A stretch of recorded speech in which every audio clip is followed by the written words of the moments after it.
दोस्तों, कुछ आवाजें ऐसी होती है जो वक्त के साथ मिटती नहीं बल्कि और गूंजती है। वो आवाज जुबिन गर्ग की थी। तो चलिए आपको उनकी कहानी सुनाता हूँ। जुबिन गर्ग का जन्म असम की धरती पर हुआ था, जिनका असली नाम था जीवन बोर ठाकुर। पिता थे एक मजिस्ट्रेट और माँ सिंगर, नृत्यांगना और अभिनेत्री। घर में अनुशासन भी था और कला भी। उनका नाम मशहूर म्यूजिक डायरेक्टर जुबिन मेहता से प्रेरित होकर रखा गया था। पहले से ही पता था कि यह लड़का एक दिन संगीत की दुनिया में इतिहास लिखेगा। माँ ही उनकी पहली गुरु थी। 3 साल की उम्र में गाना सिखाना शुरू किया और फिर तबला बजाया। धीरे धीरे संगीत उनके खून में बहने लगा।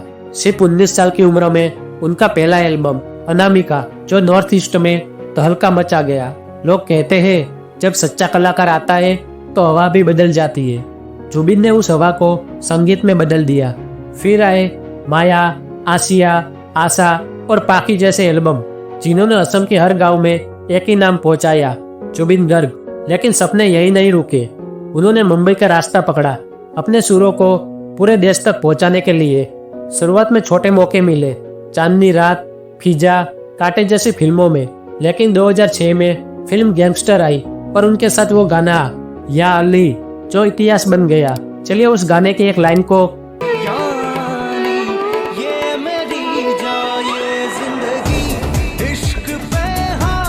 तो ये था दोस्तों वो मशहूर गाना। वो गाना सिर्फ जुबिन की आवाज नहीं था, वो उनके दिल की धड़कन थी। वो गाना पूरे देश में छा गया। उन्होंने सिर्फ गाया नहीं बल्कि हर भाषा में अपनी आत्मा डाली। 40 से ज्यादा भाषाओं में 32,000 से भी ज्यादा गाने गाए। जुबिन सिर्फ सिंगर नहीं थे, वो थे एक्टर, डायरेक्टर, कंपोजर। हर रूप में जुबिन अलग थे। 2000 में उन्होंने असमीज फिल्म तुमी मोर माथो मोर बनाई, जिसमें खुद एक्टिंग की। और 2005 में मिला नेशनल अवार्ड, क्योंकि असली टैलेंट को किसी प्रूफ की जरूरत नहीं होती।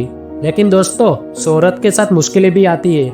जुबिन की जिंदगी भी इससे अछूती नहीं रही। एक बार एक फैन, जो पुलिसकर्मी थी, स्टेज पर आके उन्हें गले लगाती है और उसे सस्पेंड कर दिया जाता है। तब जुबिन बोले, वो भावुक थी, उसने कोई गलती नहीं की, उसे सजा नहीं, सम्मान मिलना चाहिए। फिर 2013 में एक घटना हुई। उन्होंने एक नाबालिग को थप्पड़ मारा क्योंकि वो स्मोकिंग कर रहा था। जुबिन को 3 महीने की सजा मिली, पर उन्होंने कहा अगर इससे एक बच्चा भी सिगरेट छोड़ देता है तो ये सजा नहीं, इनाम है। फिर 2002 में उनकी बहन, जो खुद सिंगर और एक्टर थी, एक कार एक्सीडेंट में चल बसी। वो दिन जुबिन को तोड़ गया और उस दर्द ने उनकी आवाज को और गहरा बना दिया। हर सुर में अब एक टीस, एक कहानी बस गई। फिर जुबिन बने 15 अनाथ बच्चों के पिता, क्योंकि वो और उनकी पत्नी गरिमा सिर्फ म्यूजिक नहीं, इंसानियत में भी यकीन रखते हैं। उन्होंने 15 बच्चों को गोद लिया, उसको घर दिया, शिक्षा दी और प्यार दिया। कोविड के दौरान उन्होंने अपना घर कोविड सेंटर बना दिया। जब असम में बाढ़ आई तो खुद नाव लेकर लोगों तक खाना पहुंचाया। और सिर्फ गायक नहीं थे, एक दिल थे जो हर धड़कन में इंसानियत बजाता था। आज जब हम या अली या जुम बराबर जुम सुनते हैं तो लगता है जैसे उनकी आत्मा हमसे बात कर रही है। क्योंकि जुबिन गर्ग सिर्फ एक नाम नहीं थे, वो एक आवाज थे। और जैसा लता दीदी ने कहा था, मेरी आवाज ही मेरी पहचान है। तो हाँ, जुबिन आज हमारे बीच नहीं है, पर उनकी आवाज कभी खामोश नहीं होगी। तो दोस्तों, ये थी जुबिन गर्ग की कहानी।